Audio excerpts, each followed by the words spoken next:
बड़ी खबर Israel Iran युद्ध को लेकर सामने आ रही है, जहां अब पाकिस्तान में खामनेई की मौत पर विद्रोह होता हुआ नजर आ रहा है। पाकिस्तान के कराची में भयंकर प्रदर्शन देखने को मिले, जहां अमेरिकी दूतावास में भीड़ घुस गई। वहीं यूएस सैनिकों की फायरिंग में 12 लोगों की मौत भी हो गई है। देखिए, ये जो बात है ना जो आप कर रही हैं, ये बड़ी इंटरेस्टिंग सवाल है कि जब ईरान और अमेरिका के दरमियान चीजें तय हो गई थी तो फिर हालात क्यों खराब किए गए?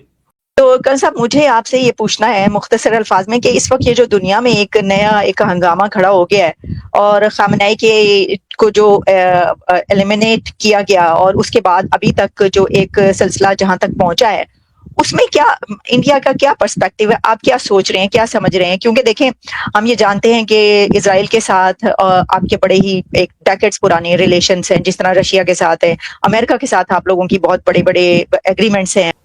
टेरर जिस बंदे ने फैलाया हुआ था पूरे एरिया में, यहां पर सेलिब्रेशंस हुई हैं इसके मरने के बाद। आप समझ सकते हैं कि इस बंदे से नफरत लोग कितनी ज्यादा करते थे। नाउ कमिंग बैक टू कि हुआ क्या है। हमारे लोगों को जो है वो सड़कों पे आने की क्या जरूरत है? प्रोटेस्ट जरूर करें, आप अपना पीसफुल प्रोटेस्ट करें। Everyone has a right for a peaceful protest. और उनकी जो assassination है, that is a huge loss for the people of Iran, and the Pakistani people do stand in solidarity. तो ऐसी सिचुएशन में और अरब कंट्रीज के साथ भी, सऊदी अरेबिया के साथ भी, यूएई के साथ भी, अब ईरान ने यूएई और सऊदी अरेबिया बहुत सारे ऐसे कंट्रीज हैं जिसके ऊपर अटैक कर दिया, वो भी नाराज है ईरान के से। तो आप इस वक्त आपको क्या लग रहा है, दुनिया किस पॉइंट पर है इस वक्त और इंडिया किस पॉइंट पर है इस सब में? नमस्कार दोस्तों, जियो भारत में आपका स्वागत है। दोस्तों, मिडिल ईस्ट की आग अब सीधा पाकिस्तान के कराची तक पहुंच चुकी है और वहां कुछ ऐसा हुआ है जिसने वॉशिंगटन से लेकर इस्लामाबाद तक एक बहुत बड़ा हड़कंप मचा दिया है। ईरान के सुप्रीम लीडर की हालिया घटना के बाद कराची में स्थित अमेरिकी दूतावास पर एक भयंकर एक्शन देखने को मिला है। गुस्साए प्रदर्शनकारियों ने पूरी तरह से आउट ऑफ कंट्रोल होकर यूएस कॉन्सुलेट की बाहरी घेरों को तोड़ दिया और वहां भारी नुकसान पहुंचाया है। जब पाकिस्तानी रेंजर्स और पुलिस इस भीड़ को कंट्रोल करने में पूरी तरह से फेल हो गए, तब अंदर मौजूद यूएस मरीन्स यानी अमेरिकी मरीन कमांडोज को अपना आखिरी सुरक्षा प्रोटोकॉल इस्तेमाल करना पड़ा। रिपोर्ट्स के मुताबिक अमेरिकी मरीन्स की तरफ से हुए इस कड़े एक्शन में 15 से ज्यादा लोगों की कैजुअलिटीज होने की खबर सामने आ रही है। लेकिन दोस्तों, इस पूरी घटना के पीछे असली जियोपॉलिटिक्स कुछ और ही है। जिस अमेरिका के खिलाफ आज पाकिस्तान की सड़कों पर प्रदर्शन हो रहे हैं, क्या आप जानते हैं कि ईरान के खिलाफ हुए सबसे बड़े ऑपरेशन में खुद पाकिस्तान की आर्मी का भी हाथ था? जी हाँ दोस्तों, बिल्कुल सही सुना है आपने। आज के वीडियो में हम डिकोड करेंगे कि कैसे आसिम मुनीर ने अमेरिका को सीक्रेट बेस देकर ईरान के खिलाफ हुए एक बहुत बड़ा एक गेम खेला है और कैसे पाकिस्तान आज खुद अपने ही बुने हुए जाल में बुरी तरह से फंस चुका है। हमारे लोगों को जो है वो सड़कों पे आने की क्या जरूरत है? प्रोटेस्ट जरूर करें, आप अपना पीसफुल प्रोटेस्ट करें। Everyone has a right for a peaceful protest. और उनकी जो assassination है, that is a huge loss for the people of Iran, and the Pakistani people do stand in solidarity with the people of Iran. हमारे लोगों का Pakistani government ने भी message इसमें जारी किया। तो सवाल ये पैदा होता है कि हमने ये सब कुछ जो किया है, इस पे हमें क्या, जिसे वो कहते हैं ना, मिले। सारे के सारे चक्कर के अंदर ना एक चीज का आपको पता होना चाहिए कि CIA जो है ना, वो कई माह से लगी हुई थी आयतुल्ला खामनाई को ट्रेस कर रही थी। और CIA की जो इंटेलिजेंस जो मिली थी कि हफ्ते वाले दिन जो है, कल यानी कि खामनाई साहब जो हैं वो एक मीटिंग करने वाले हैं और उस मीटिंग में खामनाई की लोकेशन के बारे में 100% पता चला था। अमेरिकन ने इजराइल से वो लोकेशन तय की, उनको बताया। मीटिंग के वक्त जब वो वहां पहुंचे तो वो उनको पता था और मेरा ख्याल है कुछ 6 बजे उनके जेट्स उड़े हैं, सुबह 6 बजे, और उन्होंने तकरीबन 200 के करीब जेट्स उड़े हैं, 200 जेट्स। ठीक है जी। अब देखिए क्या मिला और क्या हुआ और क्या बना। मैं समझता हूं इजराइल चाहता ही नहीं था कि ये टॉक्स हों, वो नहीं चाहते थे और कोई भी नहीं चाहता था ये टॉक्स हों।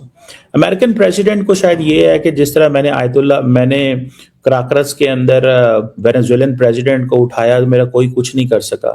यहां पर उन्होंने क्या किया, ये बड़ी इसका नुकसान हुआ है। इसका नुकसान हुआ है to the diplomacy, to dialogue, to negotiations, engagement, कि if you are sitting on the table and you leave the table and you go for a attack, आप अटैक पे चले जाते हो, मतलब आप किस तरह की सिचुएशन आपने पैदा कर दी है। लेकिन एक और बात भी मैं कहना चाहता हूं कि जो 7 अक्टूबर को हमास ने इजराइल पे हमला किया, उसका जो हाईएस्ट कल्मिनेशन पॉइंट है वो ये है। तो करण साहब, मुझे आपसे ये पूछना है मुख्तसर अल्फाज में कि इस वक्त ये जो दुनिया में एक नया एक हंगामा खड़ा हो गया है और खामनेई के को जो एलिमिनेट किया गया और उसके बाद अभी तक जो एक सिलसिला जहां तक पहुंचा है, उसमें क्या इंडिया का क्या पर्सपेक्टिव है? आप क्या सोच रहे हैं, क्या समझ रहे हैं? क्योंकि देखें, हम ये जानते हैं कि इजराइल के साथ आपके बड़े ही एक डेकेड्स पुराने रिलेशंस हैं, जिस तरह रशिया के साथ है, अमेरिका के साथ आप लोगों की बहुत बड़े बड़े एग्रीमेंट्स हैं, उनके साथ भी अच्छे रिलेशन है, अमेरिका के साथ भी। अब तो ऐसी सिचुएशन में, और अरब कंट्रीज के साथ भी, सऊदी अरेबिया के साथ भी, यूएई के साथ भी, अब ईरान ने यूएई और सऊदी अरेबिया, बहुत सारे ऐसे कंट्रीज हैं जिसके ऊपर अटैक कर दिया, वो भी नाराज है ईरान के से। तो आप इस वक्त, आपको क्या लग रहा है, दुनिया किस पॉइंट पर है इस वक्त और इंडिया किस पॉइंट पर है इस सब में? अगर हम इंडिया और ईरान की बात करें तो इंडिया और ईरान के बीच में कभी भी कोई बड़े डिफरेंसेस नहीं थे। We were always good trade partners, और चाबहार उसमें अपने आप में एक एग्जांपल है कि उनका सबसे बड़ा पोर्ट जो है वो उन्होंने हमें मैनेजमेंट के तौर पर हमें सेलेक्ट किया था या हमारी बिडिंग को एक्सेप्ट किया था। मैं ये भी मानता हूं कि अगर डिफरेंसेस को देखना है तो मुझे लगता है मेरे और तालिबान के डिफरेंसेस बहुत ज्यादा होंगे एज कंपेयर टू ईरान के साथ कंपैरेटिवली हमारे।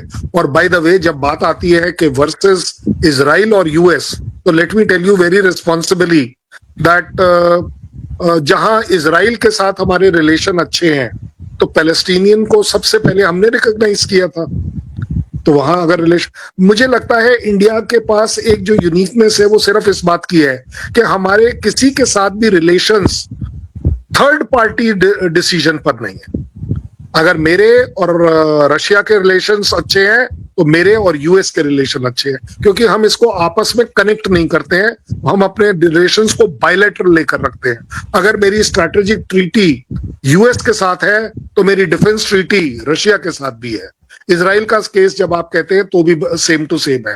रही बात, आई गॉट योर पॉइंट, लेकिन इसके अंदर सवाल ये है कि फिर आपका ये जो हुआ है और खामनेई की जो किलिंग हुई है और अब जो हालात हैं, इसके ऊपर आपका क्या कहना है? सही हुआ है या गलत हुआ है? अगर बड़े मोटे तौर पर बात करी जाए, गलत हुआ, इसमें कोई शक नहीं। तो दोस्तों, आखिर कराची की सड़कों पर इतना गुस्सा क्यों है? इसके पीछे है डबल गेम वाली कूटनीति। पाकिस्तान की सरकार दुनिया के सामने तो अमेरिका और इजराइल की निंदा करती है, लेकिन पर्दे के पीछे असली खेल आर्मी चीफ आसिम मुनीर खेल रहे हैं।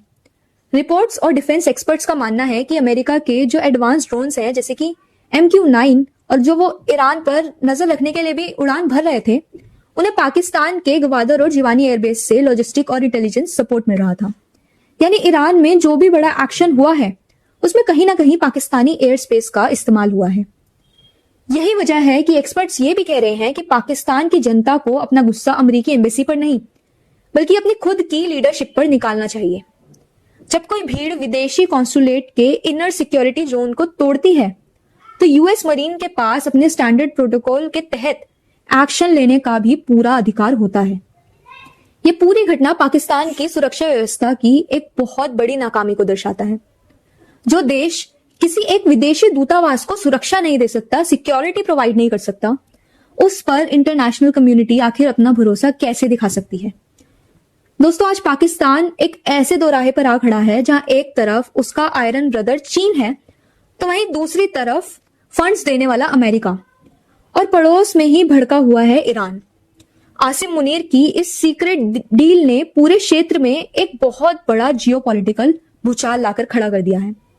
क्या आपको लगता है कि पाकिस्तान की इस डबल गेम पॉलिसी की वजह से ईरान अब पाकिस्तान के खिलाफ कोई बड़ा कूटनीतिक एक्शन लेगा? कमेंट सेक्शन में अपनी बेबाक राय जरूर दें और साथ ही लिखें जियोपॉलिटिक्स अनकवर्ड और जय हिंद। वीडियो पसंद आई है तो वीडियो को लाइक करें, इसे ज्यादा से ज्यादा शेयर करें और जियो भारत को सब्सक्राइब कर बेल आइकन को दबाना बिल्कुल ना भूलें। जय हिंद।